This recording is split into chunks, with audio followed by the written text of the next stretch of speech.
Naruto की इस series में आप सबका एक बार फिर से स्वागत है। इस एपिसोड में दिखाया जाता है कि नारुतो अपनी फोटो खिंचवा रहा होता है और फोटोग्राफर नारुतो से पूछता है कि क्या सच में वो ऐसे ही फोटो खिंचवाना चाहता है। तब नारुतो बोलता है कि हाँ, जल्दी फोटो खींचो। इसके बाद फोटोग्राफर नारुतो की पिक क्लिक कर देता है जिसमें नारुतो कुछ ऐसा दिख रहा होता है। आगे नारुतो लॉर्ड होगाके के पास जाता है और बोलता है कि उसे ये फोटो खिंचवाने में 3 घंटे लग गए। तभी लॉर्ड होगाके कहते हैं कि ये फोटो एक्सेप्ट नहीं की जाएगी, उसे फिर से फोटो खिंचवानी पड़ेगी। ये सुनकर नारुतो बोलता है कि वो दोबारा फोटो नहीं खिंचवाएगा और वो अपने सेक्सी जुत्सु से सुंदर लड़की के रूप में बदल जाता है और बोलता है कि प्लीज लॉर्ड होगाके, जिसे देखकर लॉर्ड होगाके की नाक से खून आ जाता है और वो बोलते हैं कि क्या ये क्यूट जुत्सु है, ये बहुत ही घटिया था, इसे दोबारा मत करना। लॉर्ड होगाके नारुतो से बोलते हैं कि उसका हेडबैंड कहाँ है, उसे वो पहन कर रखना चाहिए। तब नारुतो बोलता है कि वो उसे ओरिएंटेशन से पहले नहीं पहनेगा, वो उसको गंदा नहीं करना चाहता। तभी एक बच्चा शूरिकेन लेके लॉर्ड होगाके की तरफ बढ़ता है और बोलता है कि वो उन्हें हराकर ग्रैंड मास्टर बन जाएगा, पर वो खुद ही जमीन पर गिर जाता है। तभी लॉर्ड होगाके बोलते हैं, मेरा पोता, मेरा दूसरा सरदर्द। फिर वो लड़का उठकर बोलता है कि मुझे किसने गिराया। तभी वहाँ एक आदमी आ जाता है जो कहता है कि आप ठीक हैं ग्रैंडसन, यहाँ कुछ नहीं है जिससे आप गिर जाओ। वो नारुतो की तरफ देखकर बोलता है कि ये तो वही नाइन टेल फॉक्स वाला लड़का है, सबसे बड़ा मुसीबत का पिटारा। तब वो लड़का नारुतो के पास जाकर बोलता है कि उसी ने उसको गिराया था ना। तब नारुतो गुस्से में बोलता है कि वो खुद ही गिर गया था।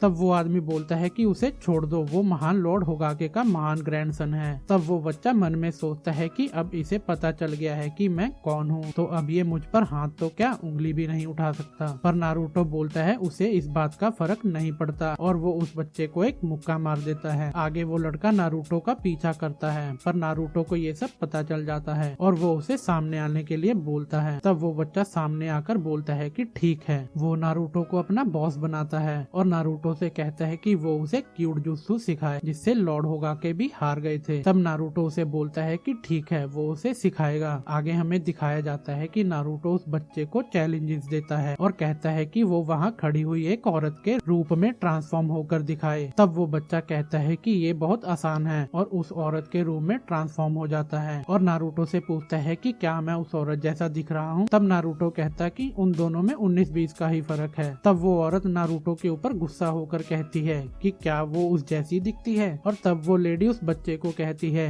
कि अगली बार मेरा रूप लेते वक्त थोड़ा और क्यूट बनना। तब नारुतो कहता है कि सब कुछ उस बच्चे ने किया तो पिटाई उसकी क्यों हुई। आगे नारुतो उस बच्चे को एक बुक शॉप में लेकर जाता है जहाँ वो दोनों खूबसूरत लड़कियों की फोटो देख रहे होते हैं, पर तभी वहाँ शॉप का ओनर आ जाता है और उन दोनों को वहाँ से भगा देता है। इसके बाद वो अगली जगह जाते हैं और नारुतो बच्चे को कहता है कि यहाँ वो सब सीख जाएगा। वो दोनों ट्रांसफॉर्म होकर अंदर चले जाते हैं और तभी अंदर से आवाज आती है कि नारुतो, तुम यहाँ क्या कर रहे हो, निकलो यहाँ से। उसके बाद नारुतो की हालत कुछ ऐसी हो जाती है और नारुतो कहता है कि हर बार उसी की पिटाई क्यों होती है। तब वो बच्चा कहता है कि सॉरी, वो लॉर्ड होगाके का ग्रैंडसन है, इसीलिए कोई भी उसे कुछ नहीं बोलता। उसे सब लॉर्ड होगाके की वजह से ही जानते हैं, उसका कोई वजूद नहीं है, इसीलिए होगाके बन के वो अपनी पहचान बनाना चाहता है। तब नारुतो कहता है कि सिर्फ होगाके होगाके चिल्लाने से कोई होगाके नहीं बन जाता, उसके लिए उसे कुछ करना होगा। तब वो बच्चा कहता है कि क्या। तब नारुतो बोलता है कि उसे मुझे एक बैटल में हराना होगा। आगे इरुका सेंसे लॉर्ड होगाके को बोलते हैं कि नारुतो एक बढ़िया निंजा बनना चाहता है, उसे लगता है कि लोग इसके बाद उसकी इज्जत करेंगे। तभी लॉर्ड होगाके बोलते हैं कि उन्हें डर है कि नारुतो का सपना अधूरा न रह जाए, क्योंकि नाइन टेल फॉक्स उसी के अंदर है और ये किसी को नहीं पता सिवाय उनके जिन्होंने 12 साल पहले उससे लड़ाई की थी। आज के बच्चे उस दरिंदे और नारुतो के बीच का कनेक्शन नहीं जानते और जब तक किसी को इसके बारे में नहीं पता तब तक नारुतो के अपनाए जाने की उम्मीद है। और यही फोर्थ होगाके की भी इच्छा थी कि नारुतो को हीरो के रूप में जाना जाए। नारुतो ने उस नाइन टेल फॉक्स को अपने बॉडी में कैद करके पूरे विलेज को बचाया, इसीलिए वो एक हीरो ही है। आगे वो आदमी नारुतो और ग्रैंडसन को ढूंढ लेता है और वो ग्रैंडसन को कहता है कि अब घर चलिए। तब वो बच्चा कहता है कि उसे होगाके बनना है, इसीलिए वो यहाँ से चला जाए। तब वो आदमी कहता है कि होगाके वो बनते हैं जो सबसे बढ़िया निंजा होते हैं, जिन्हें कम से कम 1000 जुत्सु तो आते ही हैं और तुम्हें तो एक भी नहीं आता। इसके बाद वो बच्चा ट्रांसफॉर्म हो जाता है और उसका ये रूप देख के वो आदमी कहता है कि ये कैसी घटिया टेक्निक है, नारुतो उसे यही सब सिखा सकता है, पर उसकी ट्रेनिंग से वो बहुत जल्द एक महान होगाके बन सकता है। ये सब देख के नारुतो कहता है कि शैडो क्लोन जुत्सु। ये सब देख के वो बच्चा बोलता है कि ये तो नामुमकिन है। और तब वो आदमी कहता है कि ये सब उसके सामने नहीं चलेगा, वो एक इलाइट निंजा वॉरियर है, कोई कमजोर मिज़ुकी नहीं जिसे नारुतो ने हराया था। अब देखो कैसे एक निंजा तुम्हें हराता है। ये सब चीजें लॉर्ड होगाके अपने क्रिस्टल में देख रहे होते हैं। तभी नारुतो जुत्सु से ट्रांसफॉर्म हो जाता है और उसके सभी क्लोन एक खूबसूरत लड़की में बदल जाते हैं, जिसे देख के उस आदमी की नाक से खून आ जाता है और वो जमीन पर गिर जाता है। ये सब देख के लॉर्ड होगाके कहते हैं कि उसने क्लोन जुत्सु और क्यूट जुत्सु को मिला दिया है, इससे तो वो भी हार जाएंगे। आगे दिखाया जाता है कि वो बच्चा कहता है कि वो हमेशा गड़बड़ कर देता है, ऐसे में वो होगाके कैसे बनेगा। तब नारुतो कहता है कि तुम्हें ये सब आसान लगता है, होगाके बनने के लिए उसे सबसे अच्छा निंजा बनना पड़ेगा और खुद को साबित करना पड़ेगा, और होगाके बनने के लिए कोई शॉर्टकट नहीं है। तब वो बच्चा कहता है कि वो होता कौन है जो उसे लेक्चर दे रहा है, और आज से नारुतो उसका बॉस नहीं है, अब वो एक दूसरे के दुश्मन हैं और वो एक दिन उसे हरा देगा। तब नारुतो कहता है कि वैसे भी वो उसे ट्रेन नहीं कर सकता, कल से उसकी निंजा बनने की ट्रेनिंग शुरू हो जाएगी। पर वो उसका चैलेंज एक्सेप्ट करता है, फ्यूचर में होगाके के टाइटल के लिए वो जरूर एक दूसरे से लड़ेंगे। आज के एपिसोड में इतना ही। उम्मीद करता हूँ आपको ये एपिसोड बहुत अच्छा लगा होगा। मिलते हैं नेक्स्ट एपिसोड में। Till then bye bye.